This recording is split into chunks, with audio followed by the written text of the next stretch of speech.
ಸ್ಮಶಾನಭೂಮಿ ಆವರಣದಲ್ಲಿ ಮರ ನೆಡುವ ಕಾರ್ಯಕ್ರಮವನ್ನು ಬಹಳ ವೈಭವದಿಂದ ನಡೆಸಲಾಯಿತು. 26/10/2025ರಂದು ಶ್ರೇಯಸ್ ಕುಮಾರ್ ಕಿಲ್ಲೆದಾರ್ ಅವರ ಜನ್ಮದಿನದಂದು ಅಜಿತ್ ಕಿಲ್ಲೆದಾರ್ ಅವರು ಗ್ರಾಮ ಮತ್ತು ಗ್ರಾಮಸ್ಥರ ಪ್ರಯೋಜನಕ್ಕಾಗಿ ರುದ್ರಭೂಮಿಯಲ್ಲಿ ಮರಗಳನ್ನು ನೆಡಲು 51 ಮರಗಳನ್ನು ದಾನ ಮಾಡಿದರು. ಈ ಸಂದರ್ಭದಲ್ಲಿ ಮಾವು, ಅರವಿ, ನಿಂಬೆ ಮತ್ತು ಬಾದಾಮಿ ಮರಗಳನ್ನು ನೀಡಲಾಯಿತು. ಆ ಸಮಯದಲ್ಲಿ ಸಿದ್ದಲಿಂಗ ಮಾನೆ, ವಿಶ್ವನಾಥ್ ಮಾನೆ, ಕೊಂಡಿಬಾ ದಂಗರ್, ಅರ್ಜುನ್ ಪಿರಾಜೆ, ಡಾಕ್ಟರ್ ರಾಜೇಂದ್ರ ಚೌಹಾಣ್, ತಾನಾಜಿ ಸುತಾರ್, ಮಾಜಿ ಗ್ರಾಮ ಪಂಚಾಯಿತಿ ಸದಸ್ಯರು ಮತ್ತು ಗ್ರಾಮಸ್ಥರು ಸಹ ಮರ ನೆಡುವಂತಹ ಸಮಯದಲ್ಲಿ ಭೂಮಿ ಪೂಜೆ ಮಾಡಲು ಹಾಜರಿದ್ದರು. ಛಾಯಾಗ್ರಾಹಕ ತಾನಾಜಿ ಸುತಾರ್, ಎದುರುವಾಡಿ, महायुद्ध कन्नड टीव्ही सुद्दी वरदी डॉक्टर अनिल माने, चंदूर. भूमीची खूपच अडचण होती. या अडचणीचा बराच करण्यासाठी आम्ही येडवडीचे सर्व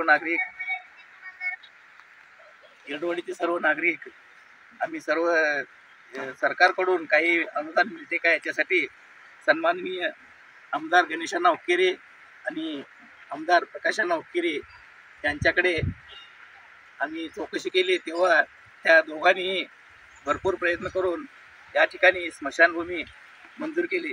ही स्मशानभूमीला जागा दान देण्यासाठी आमच्या गावातील श्री शिवलिंग येळवंते तसेच श्री शंकर येळवंते यांनी आपली जमीन देऊन आमच्या गावासाठी भरपूर त्यांनी मदत केली आणि आम्ही त्यांचे आभार मानतो.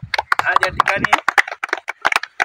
या ठिकाणी आमचे ग्रामपंचायतीचे सदस्य सन्माननीय अजित किल्लेदार यांचा मुलगा कुमार श्रेयस यांचा वाढदिवस आहे आणि त्या वाढदिवसासाठी त्यांनी अजित किल्लेदार यांनी या स्मशानभूमीसाठी काही वृक्ष झाडं दिलेले आहेत आणि त्या झाडं लावून आज त्यांच्या वाढदिवसाची सुरुवात होणार आहे आणि अजित किल्लेदार यांचे आम्ही सर्व ग्रामस्थांच्या तर्फे आभार मानतो. धन्यवाद.